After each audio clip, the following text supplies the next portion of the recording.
আর জুলুম দিয়ে টিকা যায় না, জুলুম একদিন শেষ হয়, তবে যার যত বড় জুলুম হবে তার সময় তত কম, যখন তাকে ধ্বংস করা হবে। অল্প সময় ফেরাউনের ডুবে গেছে মাত্র, আর আপনাদের নেত্রীর সময় ছিল মাত্র ৪৫ মিনিট।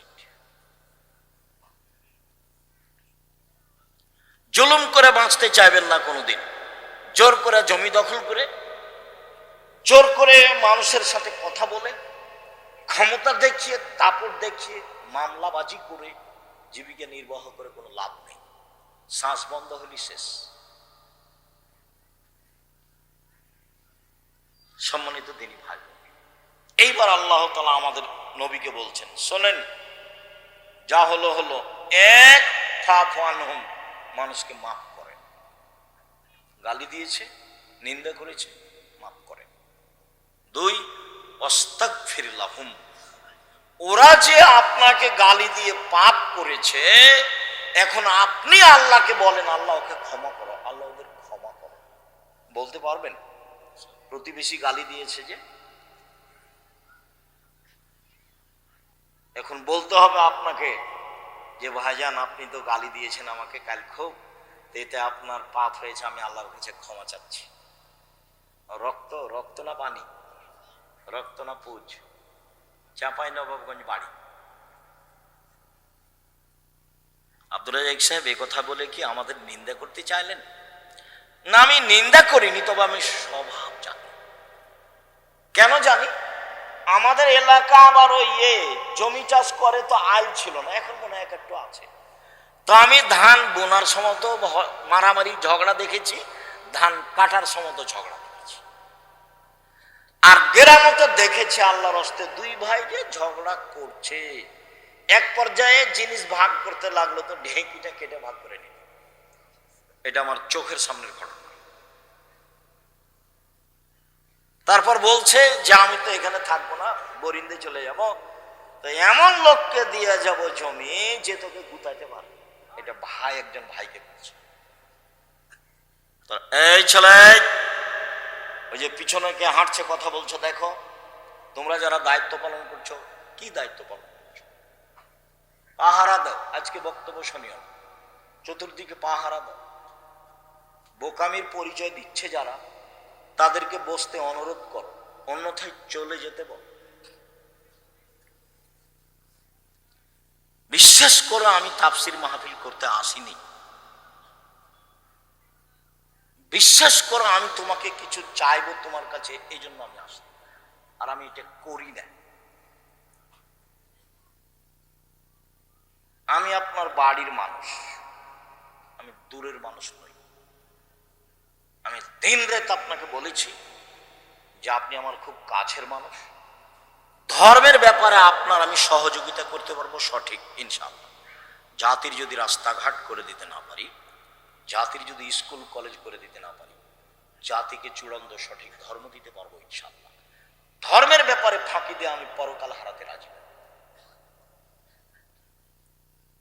ধর্মের ব্যাপারে 100 সঠিক নিয়ে আপনার পাশে আমি দাঁড়াতে চাই, তবে আমি মানুষ, কোন জায়গাতে ত্রুটি ধরা পড়তেও পারে। আমি মানুষের বাইরে নই, তবে আমি তদন্ত করি খুব বেশি। আমার জীবনটাই হচ্ছে ফতোয়া লেখা এবং ফতোয়া দেখা। আমার সামনে বড় বড় বিদ্বান বসে থাকেন, যারা ইন্ডিয়া থেকে এসেছেন, যারা বহির্বিশ্ব থেকে এসেছেন ফতোয়া বিভাগে। আপনাকে তো আমি জামিয়া সালাফে বুঝাতে পারি না। শুধু আমি বললাম আর চলে গেলাম, আপনি তো কোনোদিন দেখতে গেলেন না, কি দিয়ে আপনাকে বুঝাবো? অথচ আমি আপনার বাড়িরই মানুষ। আমার মনে বড় সাধ, আমি এ দেশের মাটিতে উন্নত মানের প্রতিষ্ঠান গড়বই করবো ইনশাআল্লাহ, যেখানে ছেলে মেয়ে বাংলা, ইংরেজি, আরবি উন্নত মানের শিক্ষা অর্জন করে জাতির অন্যায়ের বিরুদ্ধে লড়বে ইনশাআল্লাহ। এবং আমি সফল হবই ইনশাআল্লাহ। মুখে আছি, এখন মিডিয়াতে আছি, কলমে আছি, থাকবো ইনশাআল্লাহ। জামিয়া সালাফে বেতন লাগে মাসে 40 লক্ষ। জমি কিনা তো আছে, প্রত্যেক দিন লেবার মিস্ত্রি বিল তো আছে, 60-70-80 জন লেবার মিস্ত্রি হতে পারে 3-4টা মিলে, বা তারও বেশি হতে পারে। 5000-এর বেশি ছেলে মেয়ে পড়াশোনা করে, 300-র অধিক শিক্ষক শিক্ষিকা আছে, 519 জন ইয়াতিম অসহায় ছেলে মেয়ে আছে। আপনার বাড়ির পাশে রাজশাহী যেটা, সেটা প্রায় 50 বিঘা জমির উপরে। যেটা মেয়েদের শাখা ঘটছে তানোরে, সেটা প্রায় 70 বিঘা জমির উপরে। যেটা ঢাকায় সেটা প্রায় 100 বিঘা জমির উপরে। যেটা দিনাজপুরে সেটা প্রায় 20 বিঘা জমির উপরে।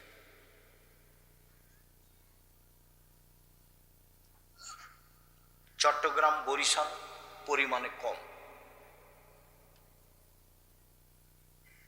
আপনাকে আমি ফাঁকি দিতে আসিনি, এই জন্য আমি আপনার পাশে থাকতে চাই, অন্তত ধর্মের ব্যাপারে। আমার দিনী বোনদেরকে বলি, যারা বিদ্বেষী ভাব হয়ে আসেনি তারা ভুল করেছে, যারা পিছনে কিছু বলে তারা ভুল করছে। আপনাকে বলছি, আপনি মহিলা মানুষ, আমি আব্দুর রাজ্জাক বিন ইউসুফ আপনার খুব কাছের মানুষ হয়ে আপনাকে আমি সঠিক ধর্ম দিতে চাই। আপনি ধর্মের নামে মিথ্যা কথা বলেন, এটা আমি চাইনি। আপনি নামাজ শিখাবেন মিথ্যা কথা দিয়ে, এটা আমি চাইনি। একটা মহিলা পুরুষ মারা গেছে, তার অজু গোসল দিবেন রাসূলের নীতি ছাড়াই, এটা আমি চাইনি। আমি যেটুকু জানি তাতে আপনি একটা মরা মানুষকে নিয়ে যা করেন তার শতকরা 60% কথা রাসূলের সাথে মিল নেই। সেটা লাভ কি হলো? তা আমাদের দেশের লোক তো লাশকে চিৎ করে রাখে, তা আমি বলেছি জায়েজ না, প্রমাণ করেন দেখি। আমি তো বলেছি ডান কাতে রাখতে হবে গোটাটাই, হাত পাশে রাখতে হবে, হাত বুকের উপরে নয়।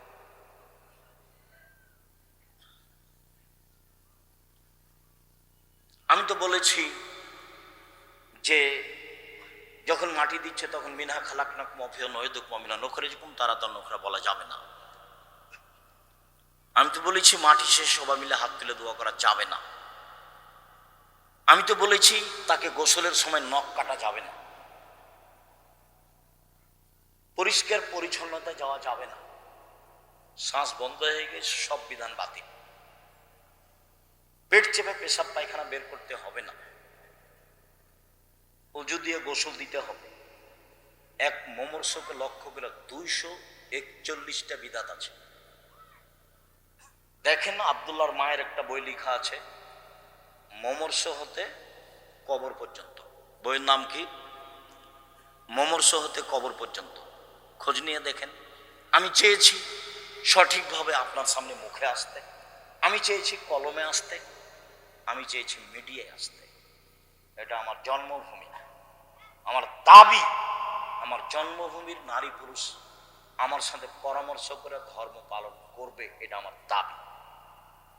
খেয়ানত করে থাকে সেটাতে ভুল করছে তার ব্যাপার, ও আমাকে পরামর্শ দিতে পারে।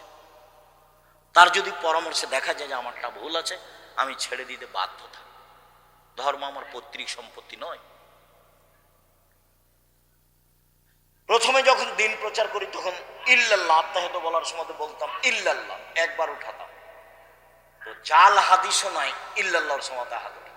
এইটা তো সেই জায়গির গ্রাম, যে জায়গির গ্রামে বক্তব্য যখন শেষ হলো তখন সামনের দিক থেকে পাথর আর ইট আসতে লাগলো। কিভাবে সাজা ছিল আমি বলতে পারবো।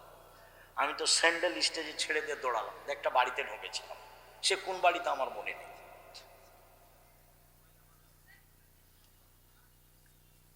আমি অপরাধ করিনি,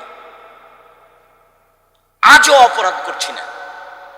আমার খুব দৃঢ় বিশ্বাস, ধর্মের উপরে আমার অগাধ বিশ্বাস।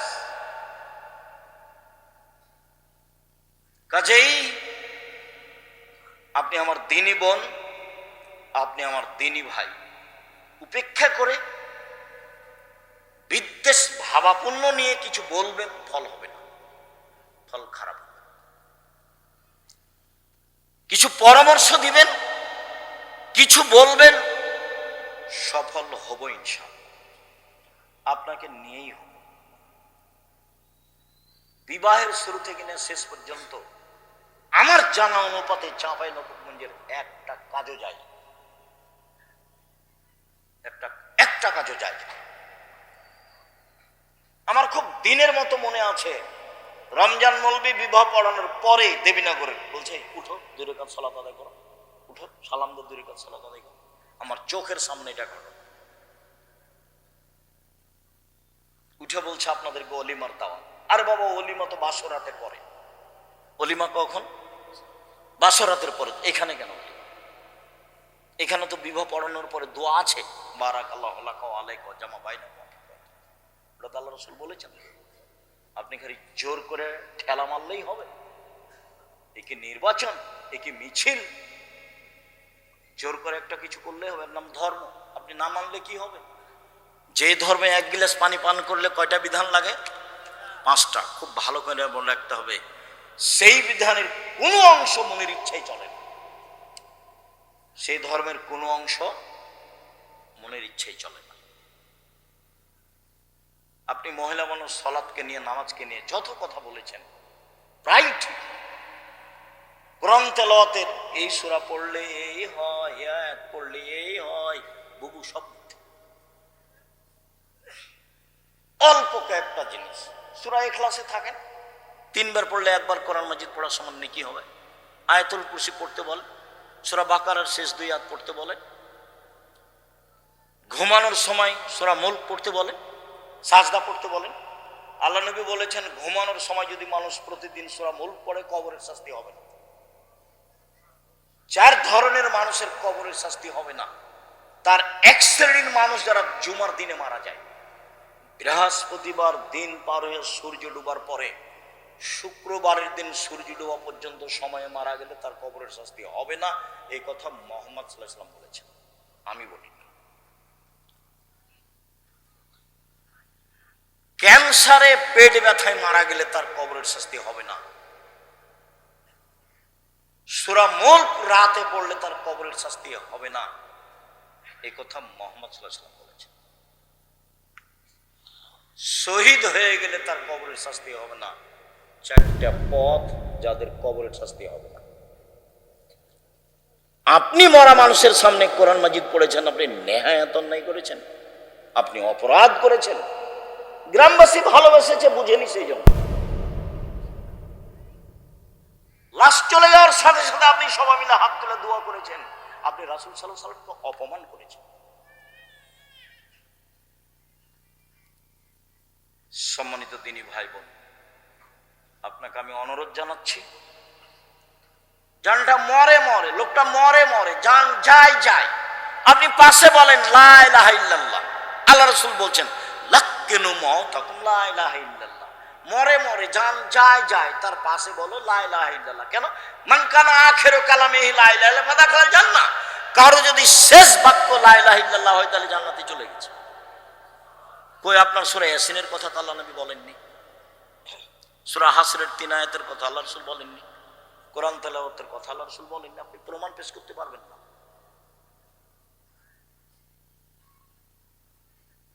সম্মানিত দিনী ভাই বোন, সদাচরণ। আল্লাযীনা ইনফিকুনা ফিস সাররাই ওয়াজ যারাই ওয়াল কাযিমিনাল গায়জ ওয়াল আফিনা আনিন নাস। 3টা গুণ আছে যার সে জান্নাতে যাবে।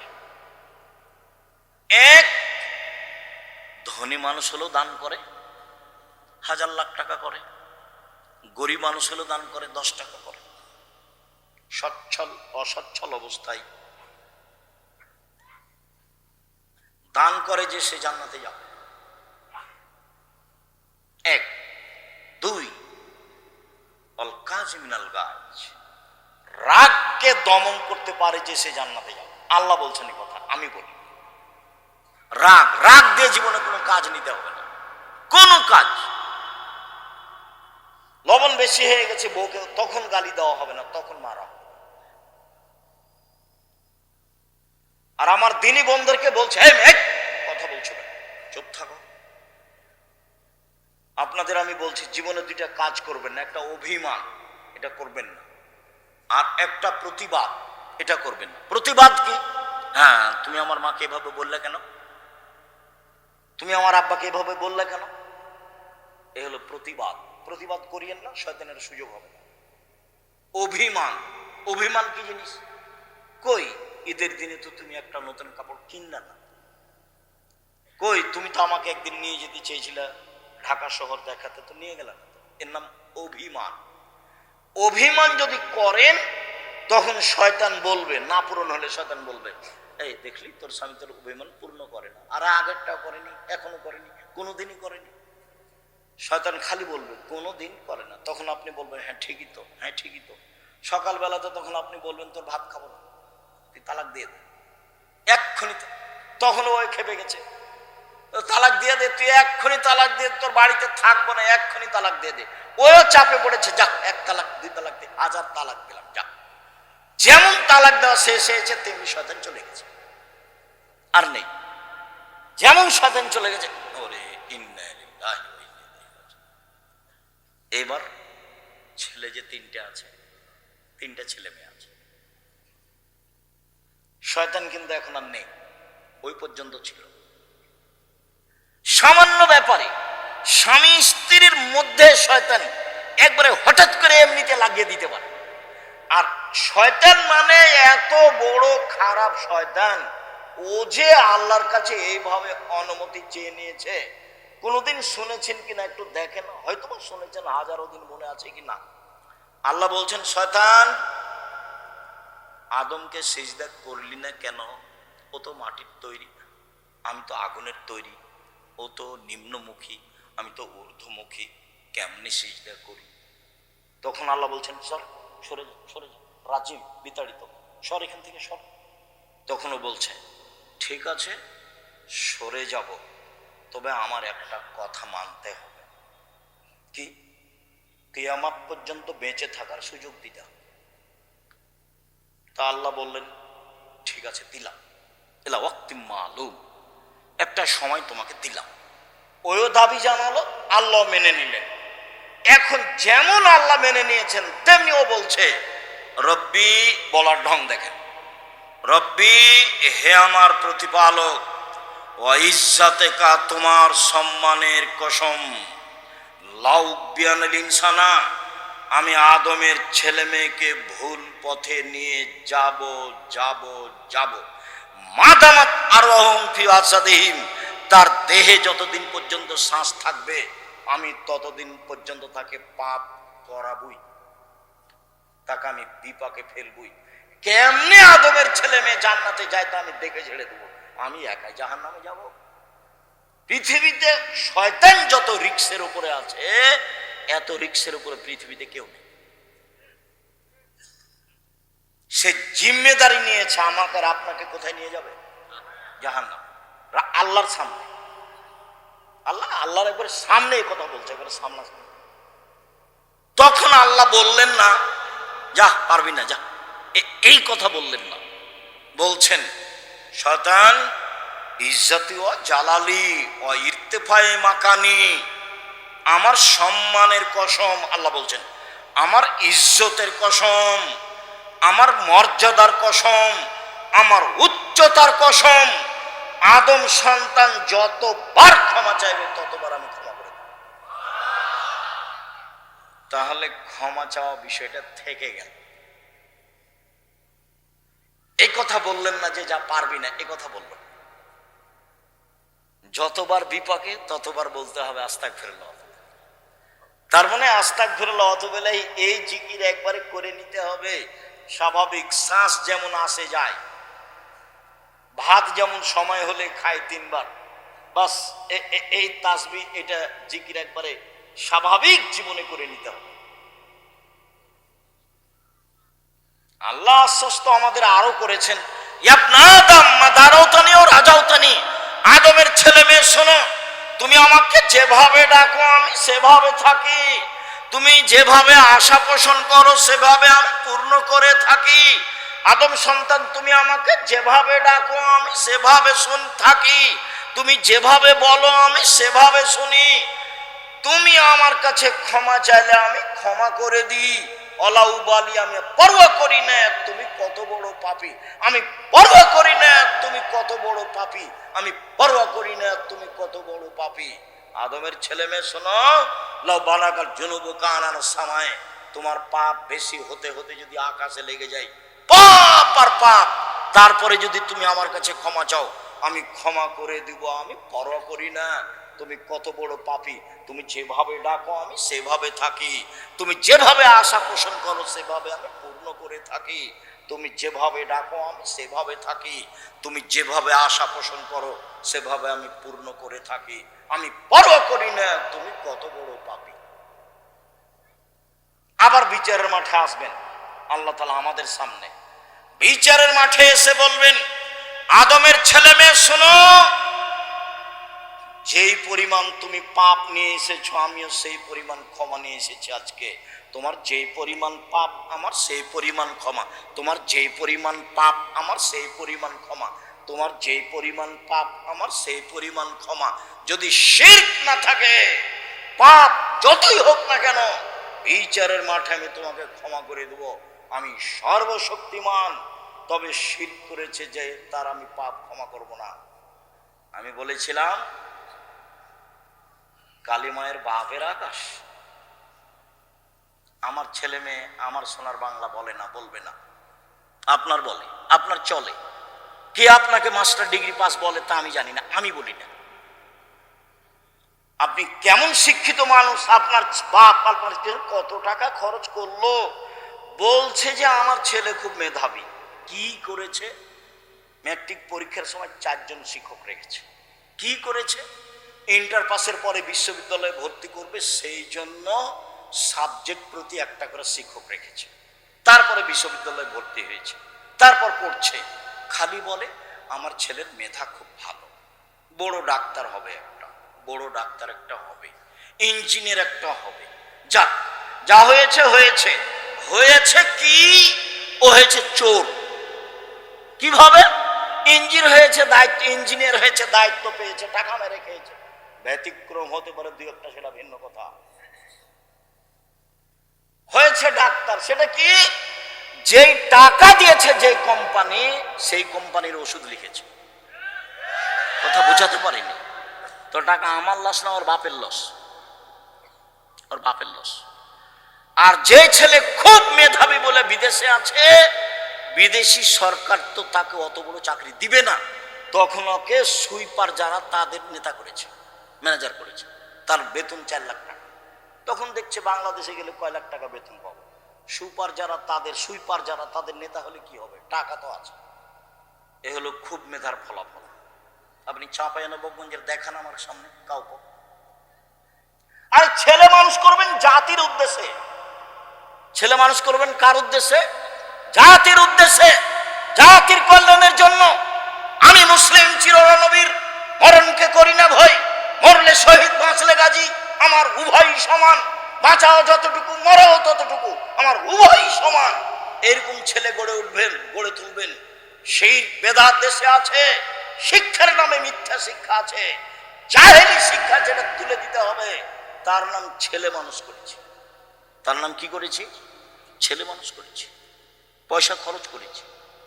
চাঁপাইনবাবগঞ্জের মানুষ আমার ছেলের মেধা ভালো, আমার বাপের জমি জায়গা আছে, পয়সা খরচ করে ছেলে মানুষ করেছি, বাঘের মতো করে করেছি।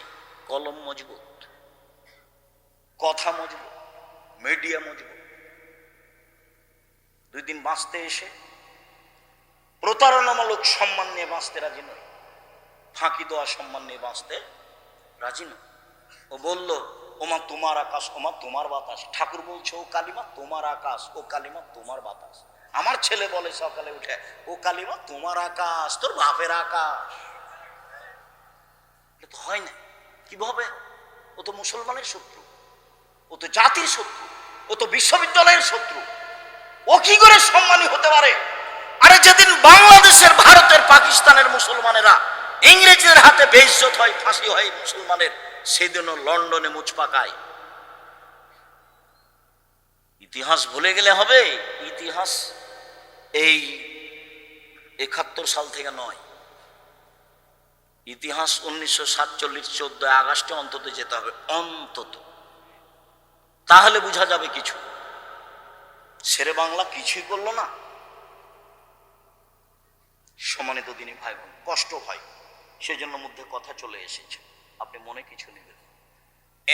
এক, দান করেন, জান্নাত আছে। দুই, রাগ দিয়ে কাজ নেবেন না, জান্নাত আছে।